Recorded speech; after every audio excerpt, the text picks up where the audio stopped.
through fear, you can have more immediate results than if you were to actually improve your skills and work with people on a team.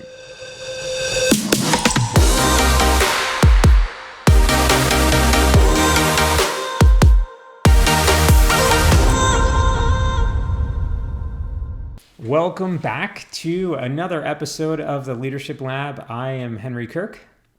And I'm Jonathan Aronson.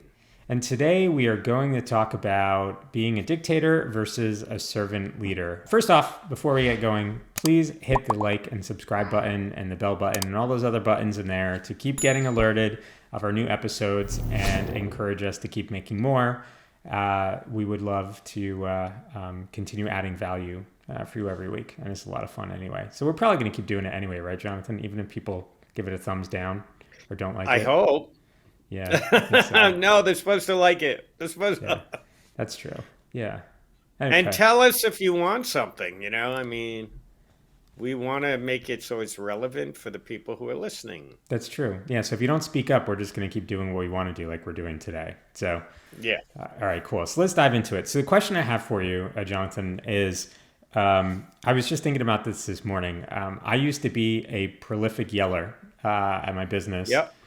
Very, very long ago. I actually honestly regret it. And at the time, I, didn't even realize what I was doing. And after I kind of changed my opinion on things and got advice, started getting coaching and working on myself and whatnot, I look back and I realized that the yelling was a result of my inexperience and maturity, being frustrated, not knowing what to do, not knowing how to take the next step. And what I, regret the most is like the impact that I had on, the employees that worked with me, because, they never gave me the feedback or told me that, I was being a jerk or anything like that. They just took it. And it's very interesting because afterwards, like in my career, I would come across people that had bosses that were big yellers, and they would tell me, and I would hear what kind of how it impacted them, where, made them feel, upset, small, just, ruin their day, and they were afraid to kind of speak up. So I think diving into this a little bit and understanding, how to transition from being a dictator to a servant leader, which I think is more effective, and also helping others that may be in that same place, because I was like that for many, many years.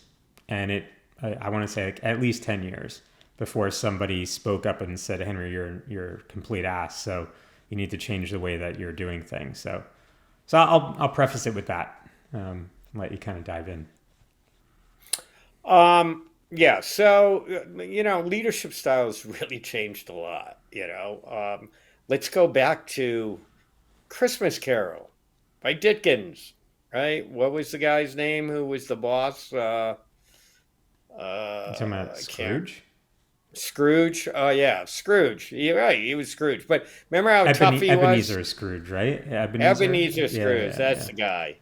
And then there's the guy in South Park, too, who ran the factory. I can't remember his name. But both cases show stereotypical what leaders used to be like, bosses, and, I never liked the word boss because it means bossy, right? And what do you conjure in your mind when you think of bossy, Some guy who's coming over and saying, hey, you're mine for the next 8-10 hours. And you're going, when I say jump, you're going to say how high. And when you screw up, I'm going to yell at you and make you feel bad. And you're going to work harder so I don't yell at you. It's really fear-based leadership, okay? When you really think about it, it's fear-based leadership. Now, I don't know what was going through your head at the time when you were yelling at people, but I think part of it is the power dynamic. I'm in charge. I have a lot of responsibility. Buck stops with me. Better get your ass in gear because I'm not screwing around. I don't know. Is that what you were thinking? I was thinking more of why can't you do this like me? Why can't you be more like me? Why can't you be more independent? Okay. It would be, why are you asking me such a silly question? It was Yep. everything. I mean, it was. I would get angry at the craziest things, and there was even one time where our phone system had a glitch, and someone, I remember this distinctly. Someone paged me, and they interrupted me in something, and I was like, deal with it. Get this, person off the phone. Blah blah blah blah, and they heard it. Because the phone line's tied because I had a cheap phone system at the time. But like, yeah, I've been a complete jerk, and it was always this. It was out of pure frustration because I didn't know what to do. But yeah, well, I'm going to challenge you on that, Henry. I don't think it's frustration. I don't think it was because you didn't know what to do. I think it was because your ego was writing checks that you couldn't really cash. Meaning, and the same thing with what I just explained about this dictatorship or the yelling of because I have responsibility. It's all about me. That's ego based. Okay, when you explained it, you said because I was like this. Why can't people be like me? Right? I was a leader. I ran I don't know, like 12, 13 casinos on board cruise ships Mm-hmm. and I was the corporate department head for that. And I during that time, and this was in the 90s I was doing this, um, I was only as good as my last leaders. I never really got understood what really leadership could be.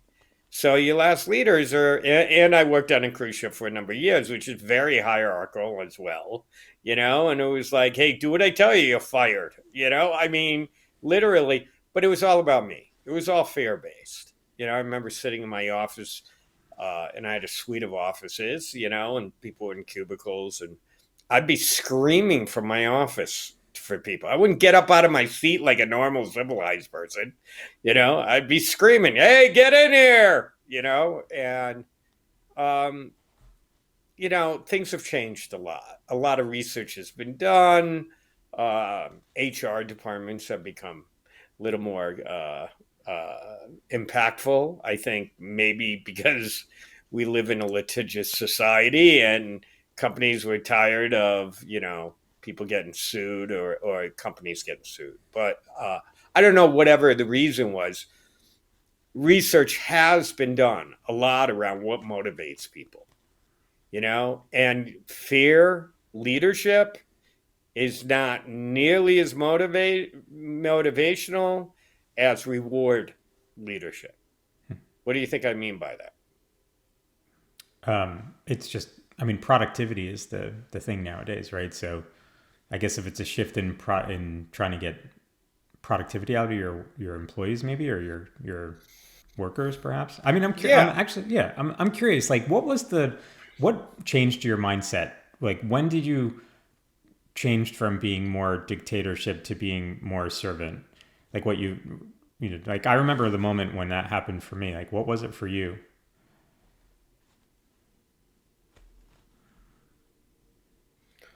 I think it was a couple moments. One was I lost the business. 9/11 happened. And, systematically, I had to start cutting back on benefits. I was running a couple of music stores. And, it humbled me. It was a very humbling experience. So I think that was maybe the start of it.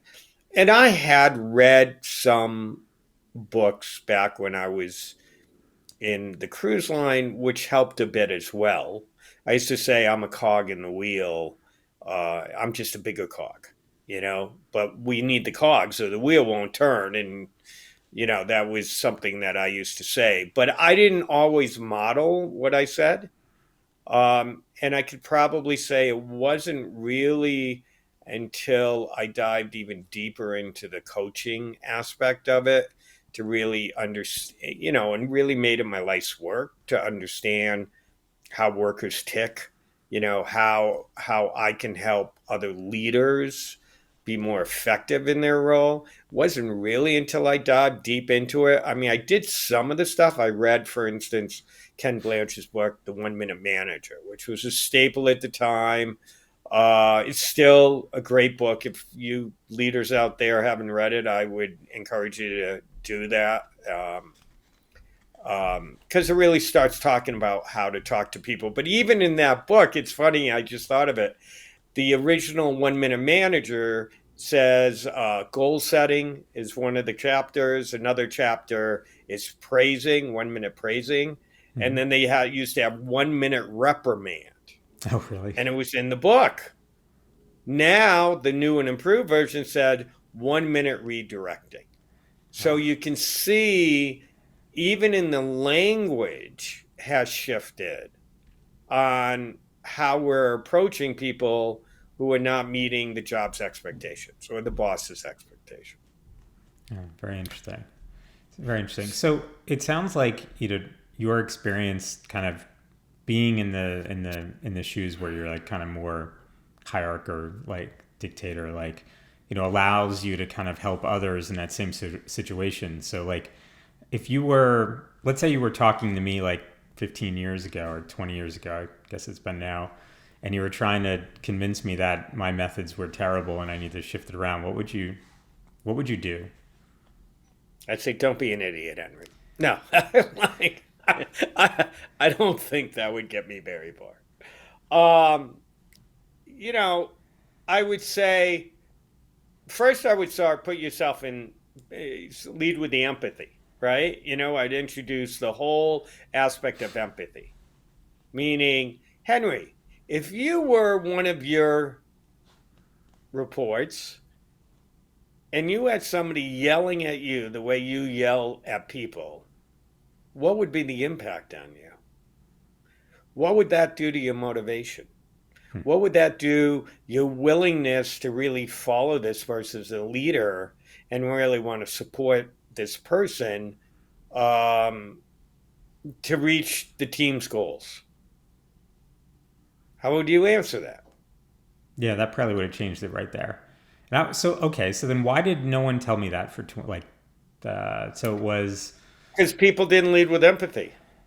oh, See, a lot of this came out of research being done, okay? Because the world changed.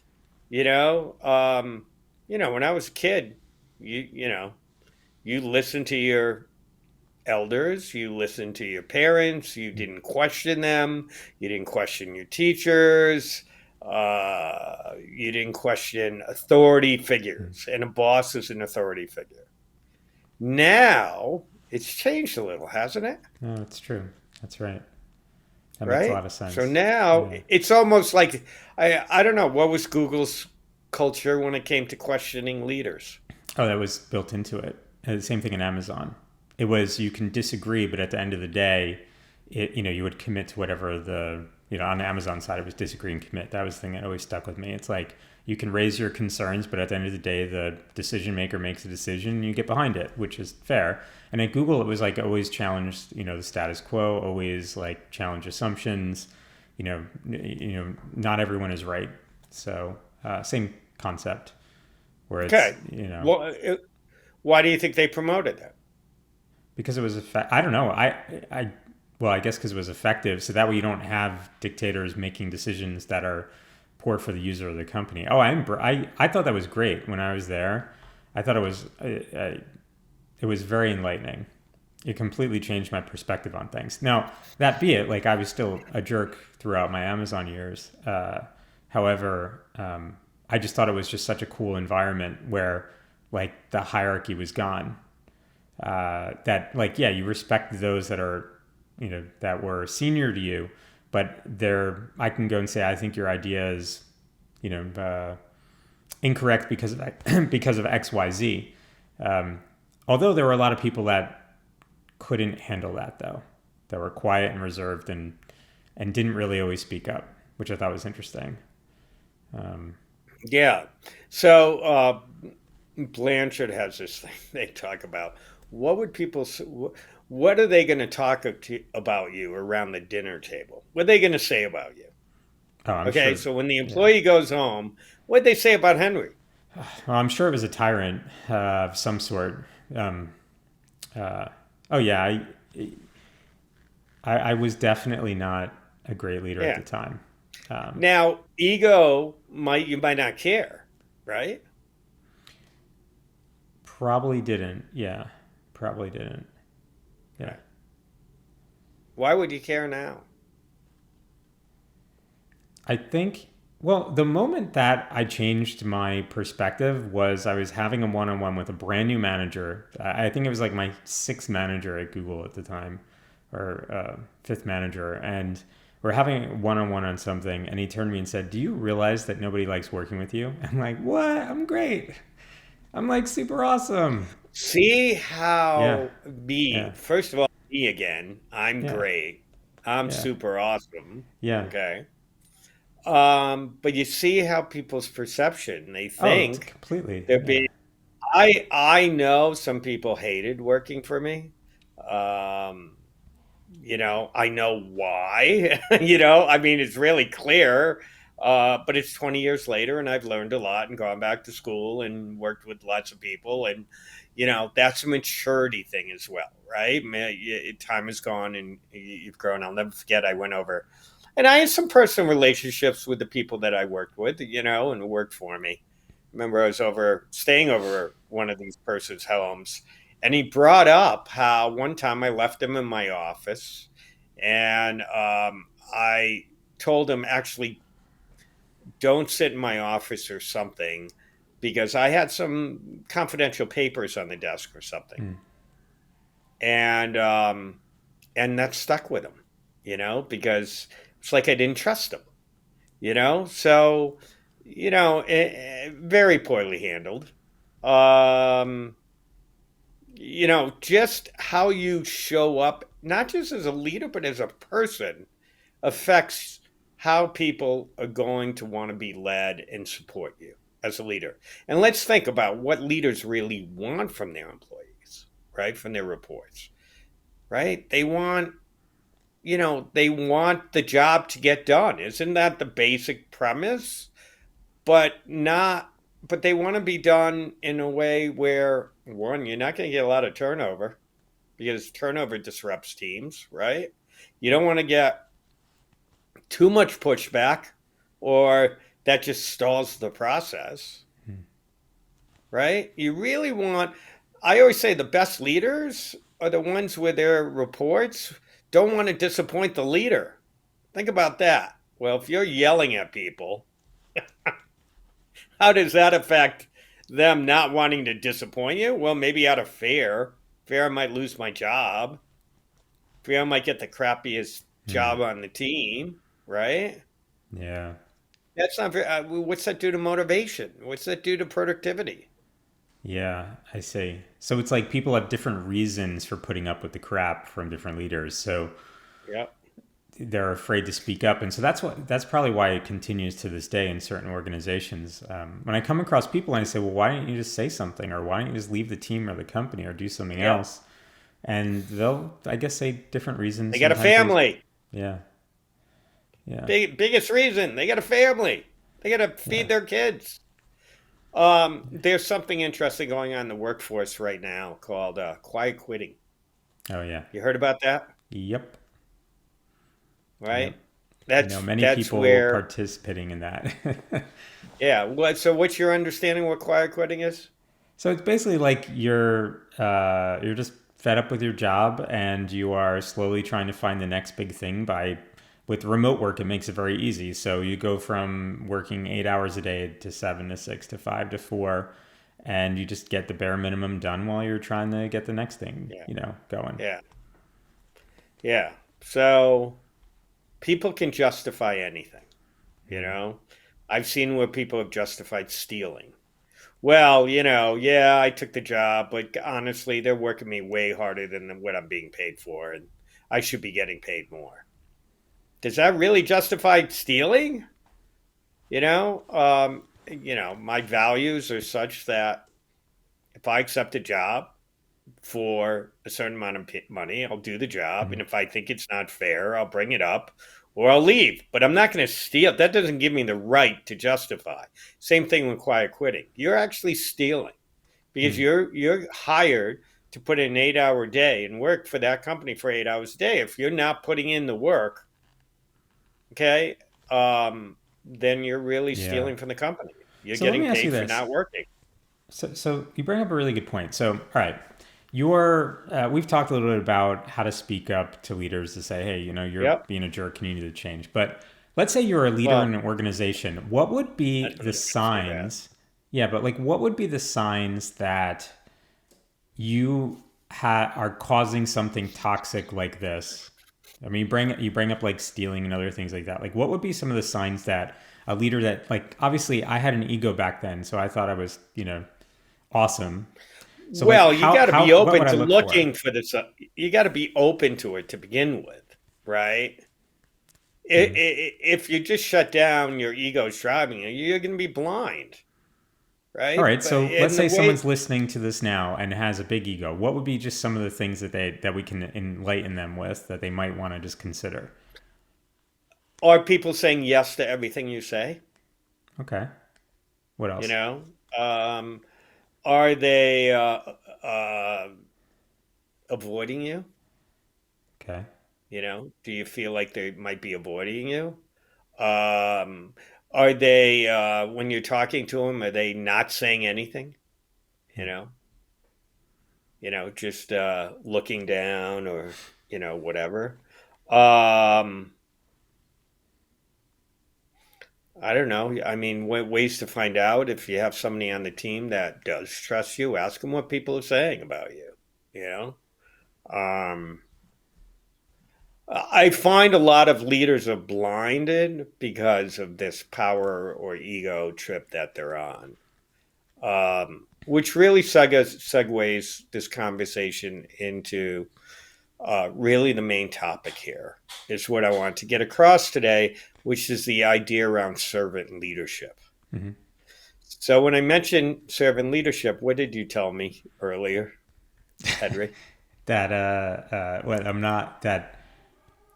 Well, so okay, all right, Come all right, on, all you right, can all right, all tell him. right, all What'd right, you all right. say, So Henry? so I still I kind of think servant leadership is like the late is more of like a fad in leadership and management. Okay, that's like kind of the way I would describe it in like one or two words. Now, Hmm. however, as we've been talking, you did mention that like opinion has shifted over time. And so I wonder is this going to stick? Because there are aspects of servant leadership that I agree with and don't agree with. And so I just wonder if, you know, clearly Okay. I am headed more towards that direction because I believe it's the better way to lead and more effective way to lead and creates a more healthy, positive environment. But I do sometimes challenge the assumptions of productivity and ability to get things done as a All servant right. leader. Maybe it's just because I struggle at times with it myself. What are you struggling with? Usually it's accountability. Okay. Servant leadership doesn't mean you can't hold people accountable. No, I know that, Yeah. but sometimes I feel All right. like being too tough. Like that line of like being Okay. reverting back to being All a right. dictator thing. You know what I mean? Yeah. Okay. So your job as a servant leader Hmm. is not to make people feel bad. Go out of your way to make them feel bad. Treat them in such a way that you're attacking them. That is never your job as a servant leadership. Yes, yeah, I Okay. agree with that. Never. Yeah, All right. So holding people accountable, is not about making them feel bad. It's about having them account for what they say we're going to do when they said they were going to do yeah, it. and taking personal responsibility for it. That's usually the part. Right. Yeah, like Right. asking the right questions to get them to realize that that's where I struggle the most because you're then you want to like be direct with someone and be like, "Oh, hey, you didn't meet the deadline or something." And there in my experience in the past, and it's changed over time, but in my experience generally when I'm trying to hold someone accountable, the defensiveness kicks in first. It could be the way I phrased the question when I was bringing it up or Absolutely. yeah. That's what's going on. Okay. Okay. And if somebody's going on the defensive, and I coached you around this as I recall, Yeah. first thing you do is stop what you're doing. Stop and get them off the defensive. If you can't, stop the conversation. Okay. Why would I say that? Well, because you're just making them more emotional. Yeah. You're not communicating anymore, right? Yeah. So if you're not communicating, there's no more communicating going on, which is listening and, stating your position and why it's your position, listening, and then listening to them, and it's a back and forth conversation. If somebody's on the defensive, it's a one-way conversation, you know. Yeah. Um, so the idea of servant leadership. You might have ever seen a triangle where it shows different levels of people, top down, Hmm. right? So at the top of the organization, a lot of time the customer is at the top of the organization, and then there might be the board, and then there will be a CEO, and then there will be a COO or something, or vice presidents and directors, and all the way down to frontline employees, right at the bottom. Hmm. At the bottom, the guys doing the work, the guys making the engine run, okay, actually making sure that it's running, and doing all those tasks needing for the company to go forward is at the bottom of the triangle. The idea of servant leadership is to reverse the triangle, put them at the top, okay? Um, because if they're at the top, everybody's working still for the customer. But in order for the customer to get service, you got to first start with the people that are making the things happen to service the customer, not the customer itself. Because it doesn't matter what the customer wants. If the people who need to do it can't do it, then the customer will never get what they want. So, Okay. So, yeah, I mean, I agree with you on that, and I agree in principle. I think in practice, it's hard because the entire organization has to be that way, and every manager yes. has to be skilled in being a servant leader for that to be Yeah. effective. And that's why, like, when Yeah. I say like how long is it? Like, it's just there are. I feel like there are holes with this in because Okay. you have to have like the right training programs, you have to have the right people, Mhm. and because one bad manager can really sour that whole aspect. Yeah. And then hopefully the system within the organization will hold that manager accountable. Okay. So this is a lot to do with the culture around the system in the org on what is it going to be? How are we going to treat our employees? What is going to be the tone of how we work together? Right. So the tone in this case is that the leaders are in service to the people that they lead. Okay. My job is to help you to be successful as your leader.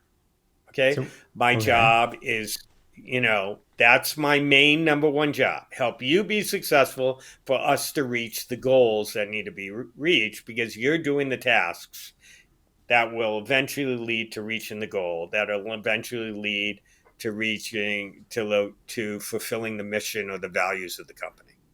Hmm. Okay, so it all starts with you. So my job as a leader is to make that happen. How can I help you help the company? Help me as your leader. What do you need? Let's talk. And then there's all sorts of models out there on how to lead. There's the grow model for coaching. There's the situation leadership to know when to direct and when to coach and when to delegate in order to build self-reliance in your team members. There's team models, the form, storm, norm, and perform, or something like that. Hmm. That's all about how teams grow, right? So the models are out there. Now, here's the thing about models, which I've said before, they're all wrong. None of them are perfect, but they're all useful. So even in servant leadership, you got 10,000 employees, right? Or what did Google have? Like almost 200,000, I think it was like There's going crazy. to be a couple bad Yeah. managers in there. I mean, there are, but the system will start to hold them accountable and weed them out. The other thing about servant leadership is it totally affects motivation, happiness in the job, which results directly to job performance and a decrease in attrition and turnover. So they know it works. There's been studies on this. So then why would you be a dictator? You know who I find mostly dictators are now? What? Privately held businesses, You think so? Huh. family run businesses. Oh, definitely family run. Yeah. I've heard Okay, more that's what I stories mean. about that. Yeah, Yeah, there. Yeah. family run because they feel, well, it's my money and I'm on the line, right? But it's Hmm. the same thing. If they treated their employees the way they would want to be treated first, right? Work lead with empathy. They'll get more productivity. It works the same way, right? Now, what do there, and again, there's countless books written on servant leadership. It's not a fad. It's an idea. It really is a process to lead, and proven to be successful. I think I agree with you 100%. And I think hopefully my former team would agree that like I had moved more towards being a servant leader over the years as I learned more about it and grew into it. But the challenges I had is that leadership above me was not always bought into that. And so what would happen, Hmm. like we even had a leader at one point that claimed they were a servant leader. And then every time like, tried to respectively challenge or make suggestions or have input or be employee centric, we were overruled and made belittled and blah blah blah. It's like it's so my thoughts are is like it's so easy to say that you're doing that because you don't exhibit the classic signs of being like a dictator leader or just a general poor manager. Because it's like a you know what I mean? Like it's you have to be so much Yes. more so self-aware to be effective at this. But at the same Hmm. time, if you're not like with me, like I was talking about struggling with being holding people accountable, that's the key. If you can't hold people accountable, you're never going to be a successful servant leader. That's like I Oh, feel you like won't that's the be a key good ingredient. dictator either. Yeah, yeah, you know. well, that's true.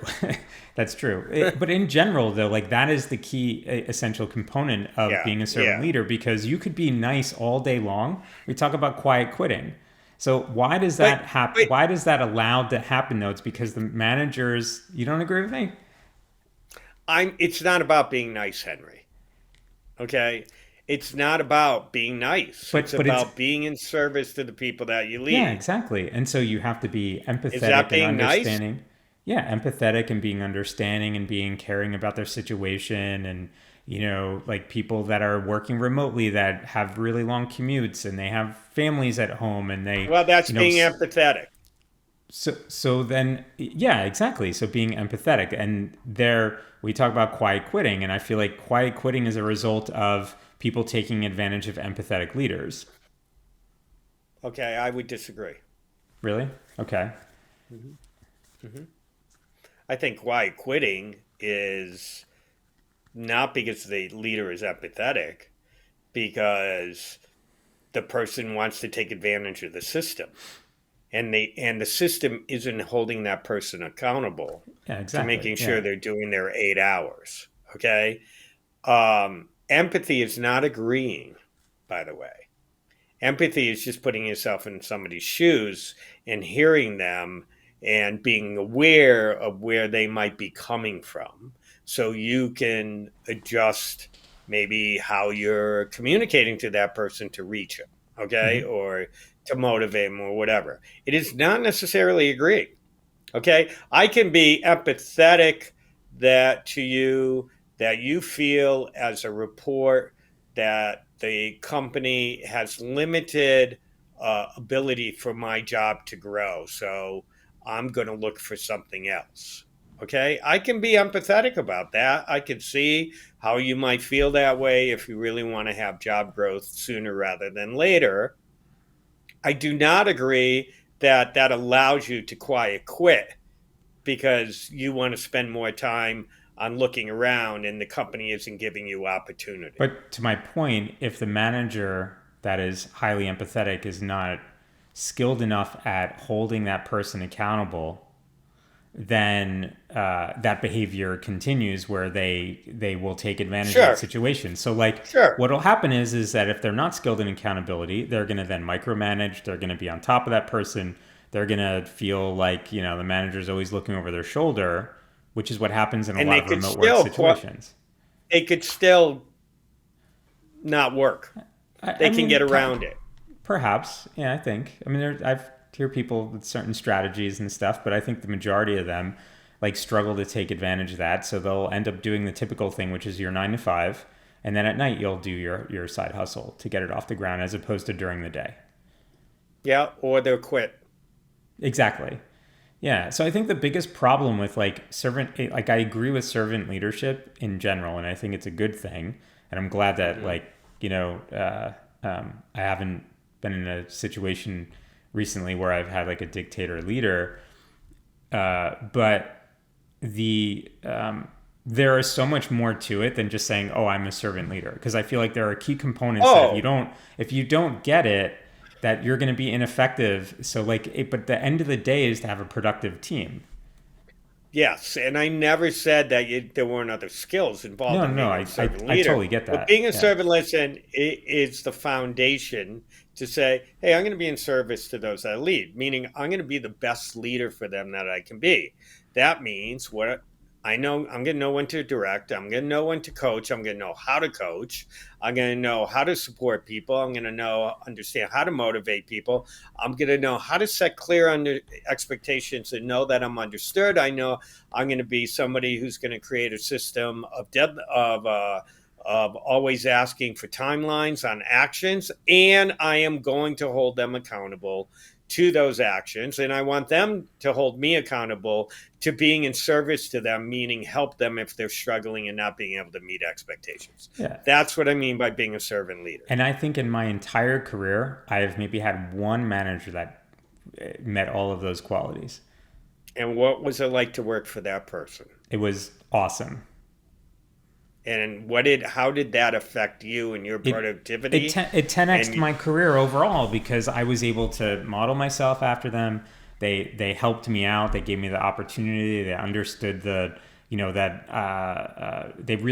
they were into me. They weren't just like using me as a resource to complete their own mission, right? And so that's what I mean is like, I mean, maybe, viewers or listeners, please like comment in here if you've been in different situations. But in my experience, it's like, it's great to be, to aspire for all this stuff. We don't truly embrace it on a day to day. I feel like the reason that people resort to this dictator style thing is because through fear, you can have more immediate results than if you were to actually improve your skills and work with people on a team. So like, for example, if I had a performance issue on my team and I was a fear-based person, I would say, if you don't shape up 2 weeks, you're out of here, right? And then hopefully that would scare them into it. But as a servant leader, I would say, okay, you are lacking certain skills. Let's come up with a program to get you ahead, give you the space that you need to learn these skills so you can then become more productive and dive in. And I would have to navigate that across the projects that I was delivering. So there were some people that were spending time educating themselves to be able to then be effective in the future. So I was taking that risk in there. But if if my leadership at the top had learned that I was doing that, so that way I can have a more productive team in the next 6 months or something like that, or whatever it would be, like they'd be like, Henry, you're crazy. Like, that's not why you have a team like that. Again, that's the culture of the company. But are you crazy? What's the long-term impact on you being that kind of leader for the company? What's in it for the company in the long term? Well, in the long term, the company would benefit because like everybody would grow and be ready. I get that, but that's all about leadership. Yeah. But that's what, and I've coached around that before myself, which is, directing people is a short-term fix. But what's it do to the leader? Makes them work a whole lot more and doesn't allow the leader to take on more stuff or expand what the department can take on or what they're able to do, because all they are is directing people on what to do. It doesn't work. It's not an effective way to lead. Does it work? Yeah. Does it have drawbacks? Absolutely. Is that in the long term what you want? Probably not. And I think that's what companies are recognizing now. Yeah. Yeah. They're focused so much on immediate and short-term needs as opposed to taking the long run. And I think that delays the growth of leaders. I think it just has a negative impact on a lot of things. And that's where I really believe that's where you get a lot of this, people wanting remote work and quiet quitting. They just want control of their time. They're willing to work super hard And if they can get their work done in 4 hours that they would put in for Well, 8 more at an companies are office, going that way now, right? well, More some. companies are going that way. Wait, remote or in person? Yeah, if you get your work done, I don't care how much you work, just make sure you get it done. That's right. Okay? Yeah. Yeah. And let's set up what that looks like. That's what the leaders need to do. What is getting your work done? Yeah. And I You don't, know? I agree with you on that, but I think that there are leaders that just can't Yeah. understand that. I Yeah. sure. Sure, and there's some leaders who can. But what we're talking here and what this podcast is about is how to be a more effective leader, right? And Hmm. I'm going to say equivotably, without a doubt, if you want to be the most effective leader possible, learn to be a servant leader. And that's the bottom line. Okay. So what's the first step for some you would recommend for someone to that they've just had this realization, like, holy moly, I've been doing it wrong all this time. What should I do besides hire you? Honestly, there's a bunch of books out there on servant leadership. That'd be a great place. Or, things like this is podcast or other things like that. Oh, that's true. Learn what it Yeah. means to be a servant leader. Start with that. So you understand the basics. Then start applying it. And you can apply as you learn. I never tell people to wait until you learn it. Start applying it. Make mistakes. Learn from them. Do some more. That's good Your advice. team will be happier. You will be happier. Overall, the company will be more productive. Okay, so how do you deal with? All right, so then one question as you're going through this makes a lot of sense. How do you deal with the short term? Well, we spoke about managing up in the past, but how would you manage up this change? So maybe you're taking a more of the long view. So Managing up. yeah, so your manager is like, what is this whole servant thing you're doing? This makes no sense. Our numbers are going to be down this quarter. How do you manage that expectation? Conversation. It's got to be a conversation on what we're trying to do here and why we're trying to do it, and looking at not just the short term but the long run, and how do we get to where we want without compromising the culture of the company. Okay, that's fair. I agree with that. Awesome. All So, right, we've went way over time today, Jonathan. So I guess you yeah. can start wrap. Let's. All right. So key takeaways today are: servant leadership is not a fad. It is the right way to lead. It takes a lot of effort to do it, and you have to be totally bought in. And my opinion is that the most important thing to embrace servant leadership is to really understand how to hold people accountable, because otherwise you're going to really trip up everything else. I totally. And to get clear on the expectation, check for that Yeah. understanding, because if you can do that, then you can hold people accountable and have deadlines. You know, always have some kind of timeline involved, because that's how you also hold people accountable. This is cool. So, It's cool. and remember, it's a partnership, right? Yeah. You're holding them accountable to doing what they say they're going to do when they say they're going to do it, and they're going to hold you accountable as a leader to help them if they're struggling. It's great. This is a good conversation, It's, sure- Jonathan. it's good. Yeah. I'm glad you liked it. Yeah, awesome. All right, for those of you that are still hanging in with us, thank you so much for making it so far. Please hit the like button, and if you didn't like this episode, let us know in the comments. Let us know if you did like it. Should we keep doing this? Did you like Jonathan and I disagreeing with each other? Whatever it might be, we would love the feedback, and tell us your thoughts if you have a story about being a dictator or a servant leader or something that you can share with others. So, yeah, Jonathan, any parting words?